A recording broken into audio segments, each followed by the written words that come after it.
Yo soy Ricardo de Música Cuántica TV. Bienvenidos de nuevo a Códigos del Multiverso para compartir un tema no menos psicodélico que el que hicimos la semana pasada, que esperamos les haya gustado mucho.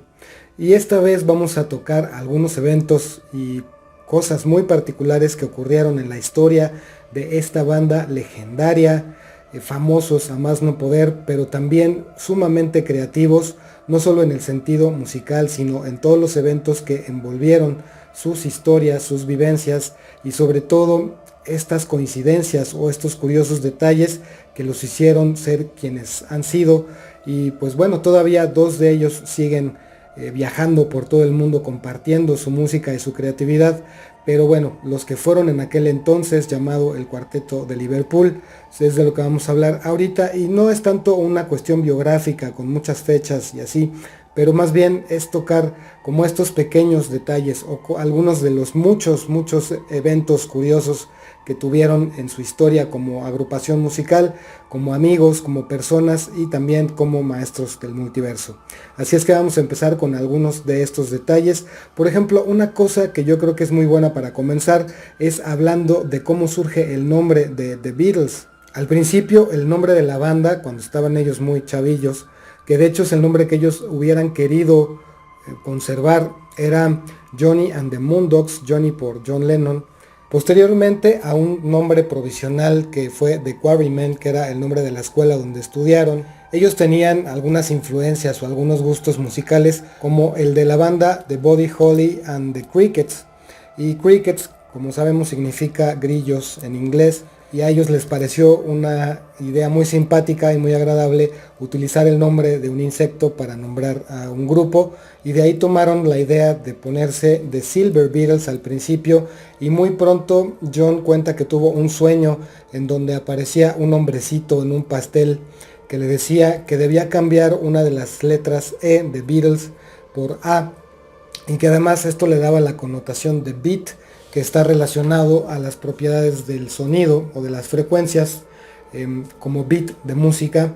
y que entonces se llamarían The Beatles y que ese sería el nombre oficial del grupo para el resto de sus días como banda musical. Pero fue mágico que a raíz de que tomaran este nombre empezaran a ocurrir las cosas de manera vertiginosa y se fueron sucediendo los eventos de formas muy diversas, pero creándose las coincidencias y conociendo a las personas clave que los impulsarían en todo sentido a convertirse en la banda más famosa del mundo. La primera persona que llegó a mover las piezas de una forma cósmica, por así decirlo, fue su representante, Brian Epstein, quien no se cansaría y no descansaría hasta encontrar a la persona correcta para grabar sus primeros álbums. Y tras haber sido rechazados rotundamente por Decca Records, que era un sello discográfico bastante reconocido en Inglaterra en ese tiempo, conocen, por una coincidencia curiosa, conocen a George Martin, que es un productor que también empezaba su carrera en ese tiempo. Ya había realizado algunos discos y algunas producciones, pero también era muy joven, un poco mayor que ellos de hecho, pero que trabajaba para una disquera que estaba prosperando de forma muy rápida, que era EMI Records. Y al principio al mismo George Martin le parece poco prometedora la propuesta de Epstein con respecto a su grupo, hasta que este le envía una cinta en donde Paul y John cantan a dueto, por lo que inmediatamente Martin queda sumamente sorprendido por el potencial que logra escuchar en estas cintas y decide hacer un contrato provisional, que no era un contrato formal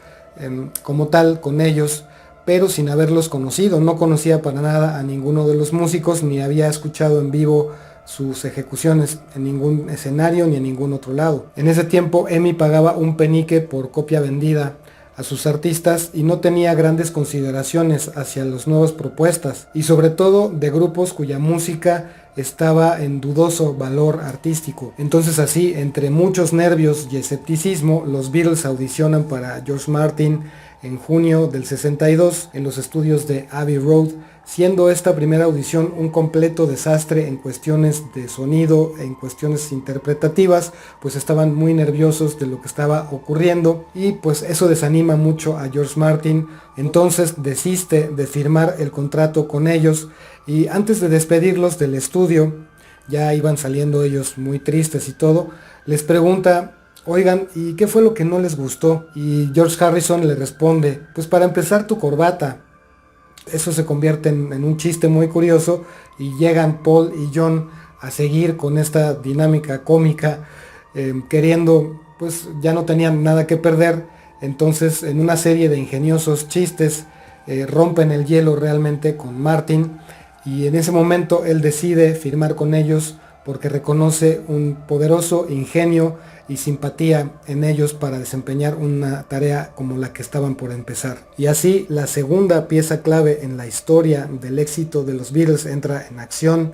y comienza una relación que duraría toda la extensión prácticamente de la carrera de este grupo. George Martin colabora en todos los discos como productor, como arreglista, incluso incursiona en muchas cuestiones que tienen que ver con el sonido e imprime una magia especial. Prácticamente se ha dicho en muchas reseñas que él fue el instrumento que pulió el carbón en bruto y lo convirtió en un diamante que hasta la fecha sigue siendo de extraordinario y exorbitante valor, sobre todo en cuestiones comerciales, pero también en todo el acervo artístico y cultural que aportó esta agrupación a la música moderna. Hay quienes están de acuerdo, hay quienes no, en considerar a George Martin como el quinto Beatle. Fue la piedra angular en la organización de las producciones musicales, él participó integralmente en cada una de ellas, él supervisó que estuvieran realmente bien ejecutadas las diferentes intervenciones de los 4 miembros de la banda, y fue ese hilo conductor que por lo regular no se ve, que está detrás,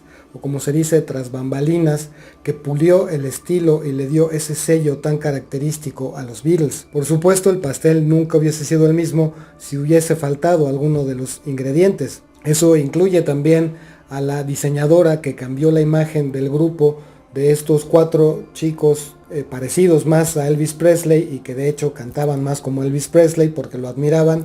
y esta persona cambió la imagen con esos trajes, con esos peinados estilo francés que resultarían ser sumamente exitosos en todas las presentaciones y en los programas de televisión y en los primeros videoclips que obtendrían.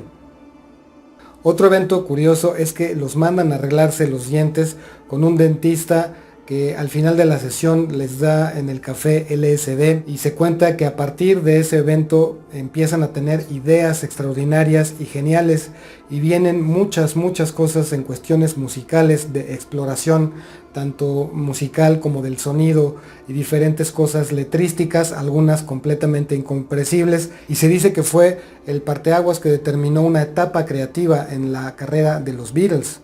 Y por supuesto también el inicio de su exploración con las sustancias, que desencadenaría otra serie de múltiples acontecimientos. También viajarían a la India posteriormente, ya mucho más tarde, pero también este evento en particular representó la ruptura de muchos esquemas, estereotipos y de muchos limitantes que ellos mismos tenían ante su propia idea de sí mismos y su propia idea como banda. Incluso también comenzaron a aparecer cuestiones más místicas, como esta relación que tenía John Lennon con el número 9, ya que él nació un 9 de octubre, también conoció a Yoko Ono un 9 de octubre,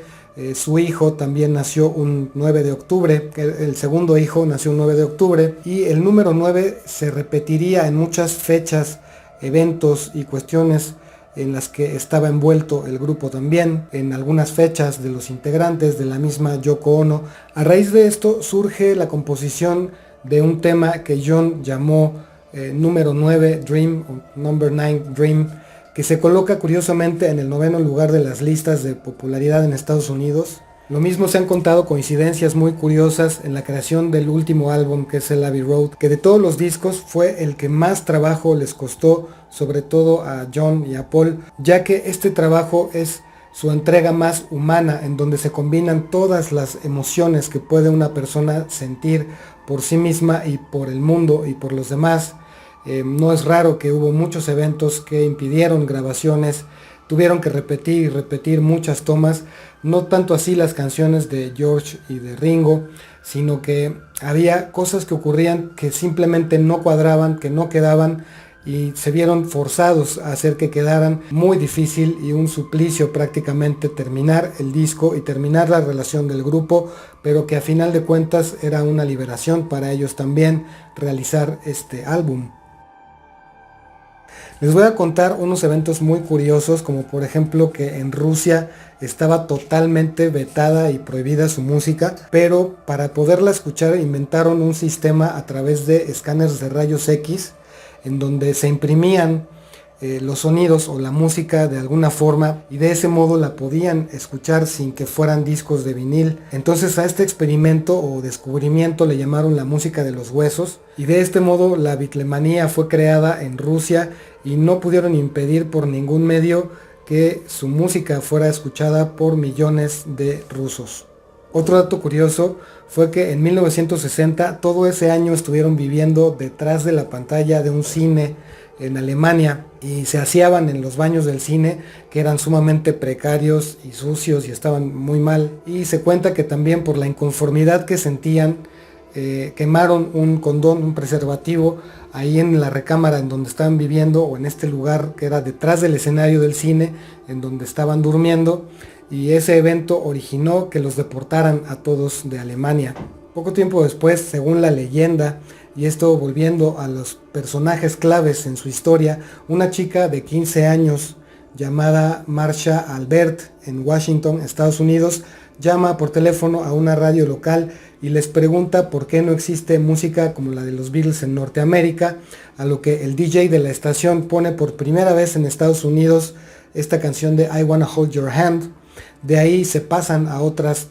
radiodifusoras en el territorio norteamericano, y esto se vuelve como lo que ahora es el equivalente al fenómeno viral. De ahí se va a todo el continente y de esta manera se impulsa de forma exponencial la carrera de los Beatles en el continente americano, y así conquistan la fama mundial. Otro dato curioso es que la tendencia de hacer este símbolo en un concierto es de la autoría de John Lennon, aunque sabemos que existen muchas personas, músicos u otros grupos que no estarían de acuerdo con esta aseveración, pero esa fue la primera vez que apareció este símbolo en la portada de un disco, y a raíz de eso comenzó a hacerse en casi todos los conciertos de música pop, rock o de este tipo de manifestaciones artísticas. Pues estos son algunos de los muchos y curiosos eventos en la carrera de los Beatles. Ya estaremos viendo más el jueves en el programa, donde hablaremos de muchas cosas desde muchos ángulos sobre la historia de esta agrupación tan querida por millones y millones de personas.